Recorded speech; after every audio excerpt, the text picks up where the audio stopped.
សួស្តីអ្នកគ្នាថ្ងៃនេះផងដែរខ្ញុំចង់និយាយអំពីអត្ថប្រយោជន៍នៃរបាំប្រពៃណីខ្មែររបាំខ្មែរមិនមែនត្រឹមតែសិល្បៈសម្រាប់កម្សាន្តទេតែវាក៏ជា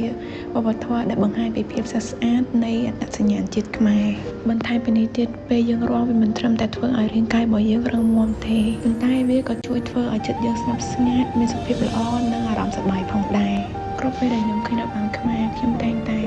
ឃើញពីភាពស្រស់ស្អាតនៃជាតិរបស់ខ្មែរយើងអញ្ចឹងអ្នកគ្នាត្រូវតែចូលរួមថែរក្សាដំបូងគេគឺអ្នកគ្នាត្រូវចាប់ផ្ដើមពីការស្រឡាញ់ចូលរួមចែករំលែកឬក៏ផ្សព្វផ្សាយព្រោះនេះគឺជាបល្ល័ង្កនៃជាតិខ្មែរជាសិល្បៈដ៏ស្រស់ស្អាតដែលមិនអាចបាត់បង់បានទេអញ្ចឹងវីដេអូតាក់ទងជាមួយនឹងរបាំខ្មែររបស់ខ្ញុំហ្នឹងគឺមានតែប៉ុណ្្នឹងអ្នកគ្នាបើសិនមានចង្អល់អីអាច comment ខាងក្រោមបានឬមួយក៏ស្លាញ់អាចជួយចែករំលែកបានអរគុណអ្នកគ្នាដៃខ្លីខ្ញុំមិនអាចឈរចិត្ត